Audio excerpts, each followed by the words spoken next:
Se você é estudante ou profissional do direito e tem interesse em construir uma visão crítica do direito no contexto do mundo contemporâneo, esse canal é para você. Aqui vamos demonstrar que quem quiser conhecer verdadeiramente o direito deverá ir além da técnica jurídica e adentrar na realidade material da vida humana em sociedade. Eu sou o professor Nedel e dou as boas-vindas a todos aqui no nosso canal de reflexão Direito e Poesia. Olá!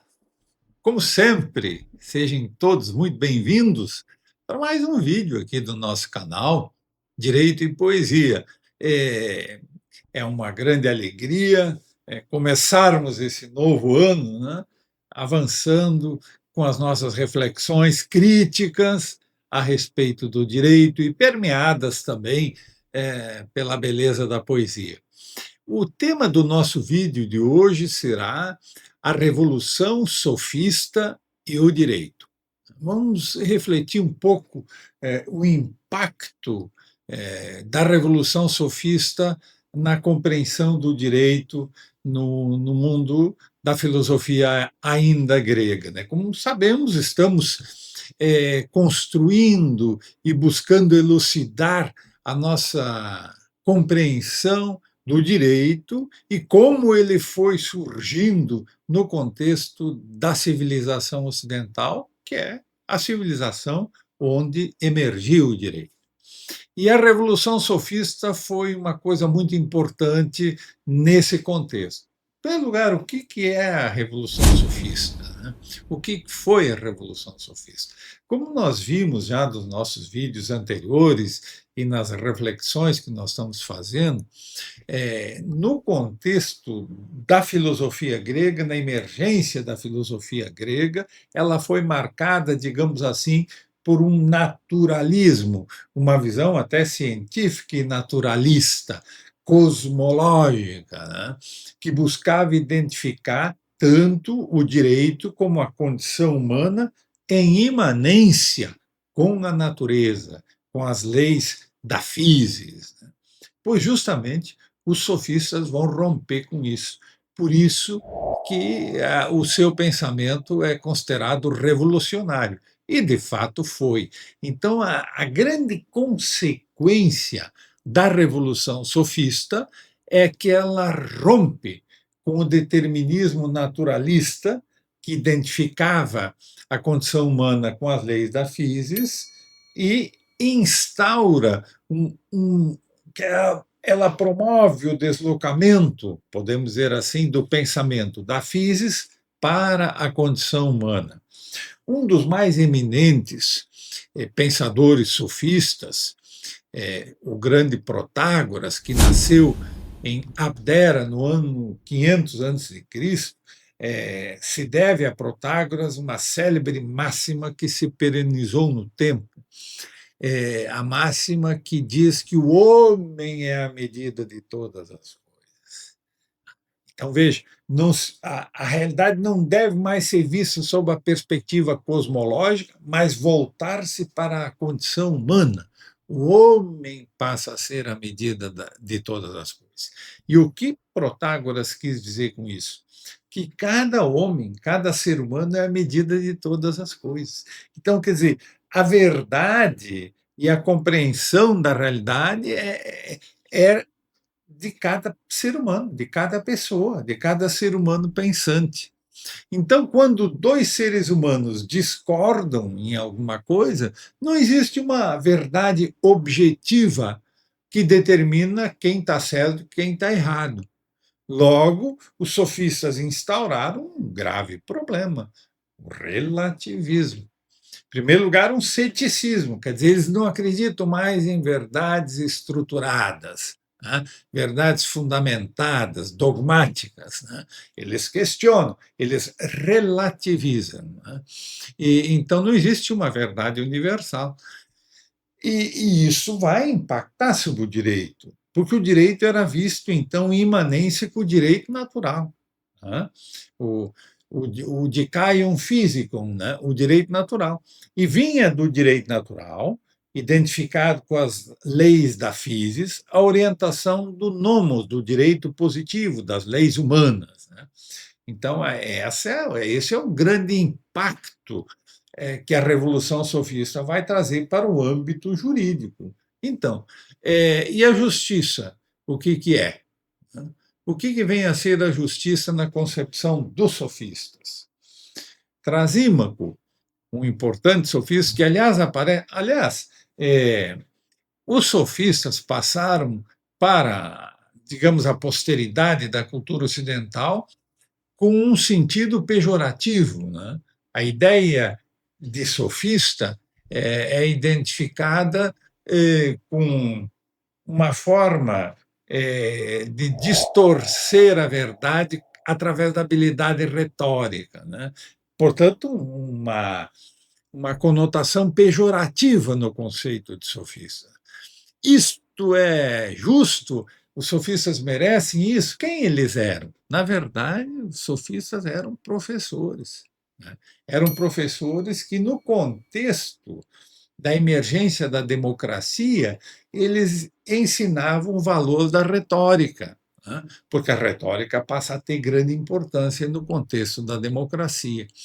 Então, esse relativismo é, retórico dos sofistas abalou as certezas da orientação e dos fundamentos da visão de mundo emergente, por isso o seu caráter revolucionário. Né? Então, na verdade, eles eram professores que andavam pela Grécia ensinando coisas úteis para a vida dos seres humanos. Né? E questionavam, então, a realidade existente, questionavam o poder, questionavam o direito. E, afinal, então, como eu dizia, o que vem a ser a justiça? Se não existe um fundamento universal para a justiça, quem é que determina o que é justo? Então, para termos uma ideia, eu citei Trasímaco, né, um sofista importante. Eu me permito aqui, antes de avançarmos, uma observação. Esse sentido pejorativo envolvendo os sofistas se deve ao fato de que eles pouco escreveram.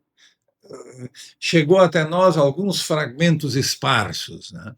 E o que sabemos deles através dos seus opositores, e entre eles o mais eminente, que foi Platão. Então, é nos diálogos de Platão que normalmente a gente vê Sócrates discutindo com os sofistas. Portanto, Platão, evidentemente, é um crítico dos sofistas, e por isso que na cultura ocidental passou essa pecha, né, negativa a respeito dos sofistas. Mas, na verdade, os sofistas deram uma contribuição muito importante, porque, vejam, na medida em que eles desestruturam a concepção do direito, desvinculando-a da physis, o que é o direito? Quem é que determina o que é o direito? O que é a justiça? Esses temas magnos que se referem à compreensão do fenômeno jurídico. Logo, é com os sofistas que nasce, na verdade, a filosofia do direito. É eles que começam, então, e que promovem um questionamento a respeito do que vem a ser o direito. Então, essa é uma grande importância. Mas eles, é verdade, relativizaram o que vem a ser o direito e relativizaram o seu fundamento, que é a ideia de justiça. Então, eu citava Platão no livro primeiro da República, há um momento em que Sócrates está conversando com Glauco a respeito da justiça. E Trasímaco ouve a conversa deles e diz: isso que vocês estão aí dizendo não tem sentido nenhum. Na verdade, justiça não é mais nada que a vontade dos mais fortes, diz Trasímaco. Cállicles, um outro sofista, no diálogo de Platão, o Górgias, o clássico diálogo, o Górgias, Cállicles diz o seguinte: nas leis, nas sociedades democráticas, as leis democráticas nada mais são do que uma estratégia dos mais fracos que se unem para derrubar o verdadeiro direito, que é o direito aos mais fortes, porque é o direito que advém da natureza. Então, veja, para Cálix, então, a justiça na democracia é uma falácia, que os mais fracos se unem para derrubar o verdadeiro direito, que é a vontade dos mais fortes. Então, vejam, com esses dois exemplos, a gente pode ver o impacto, né, da desestruturação que os sofistas trouxeram naquele contexto do século V, no âmbito da política e das democracias emergentes na Grécia. Né?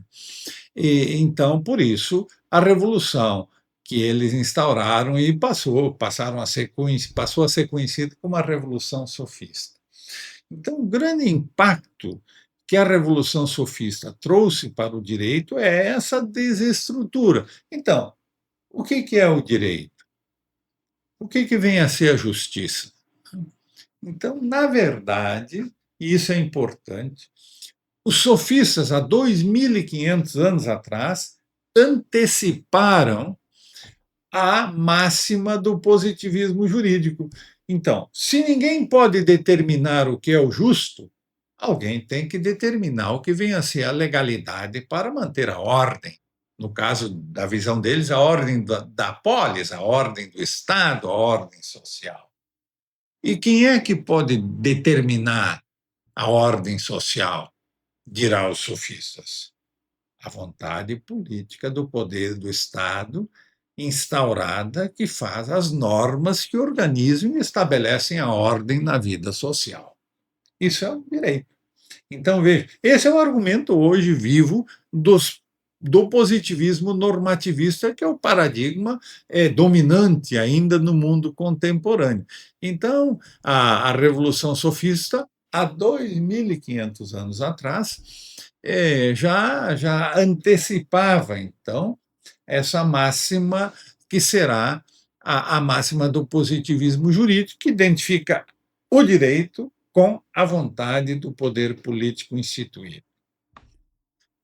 Portanto, esse relativismo instaurado pelos sofistas, em boa medida, causa uma desestrutura. Estamos vendo, né, é que a crise gerada pelas reflexões dos sofistas, na verdade, elas vêm marcada por um ceticismo com relação às possibilidades da razão. É verdade, então, essa é a crise derivada do ceticismo sofista, que descrê das possibilidades da construção de uma verdade universal racional. Eles não acreditam nisso. E então é nesse contexto que vai surgir uma figura histórica que vai contestar e vai se opor ao relativismo sofista, com a finalidade de resgatar a crença na possibilidade de uma construção racional e metafísica de uma verdade universal. Esta figura histórica é o grande filósofo Sócrates. Então, Sócrates vai, inicialmente, por muitos considerado também um sofista, na verdade, Sócrates vai se opor aos sofistas. E a gente vê as discussões de Sócrates e dos sofistas nos admiráveis diálogos do seu grande discípulo, que foi o grande filósofo Platão. Então, ao manifestar a possibilidade de resgatar a crença na razão e, com base nela, construir uma verdade universal, vai mudar, digamos assim, a visão de mundo, vai permitir a superação conceitual do relativismo sofista e encaminhar as possibilidades reais de construção de uma nova visão de direito, de justiça, de Estado. Essa será a grande contribuição do filósofo Sócrates, que vai impactar, então, na compreensão do direito e do Estado. E esse será o tema, então, do nosso próximo vídeo. Né? E até lá. Ah, aliás, espero, né, um like dos amigos que me honraram com a atenção até esse momento, né, que isso é muito importante para nós seguirmos avançando. E vamos avançar então para o próximo vídeo, que será essa reflexão sobre a contribuição socrática para a construção da ideia de direito na civilização ocidental. Muito obrigado e até o próximo vídeo.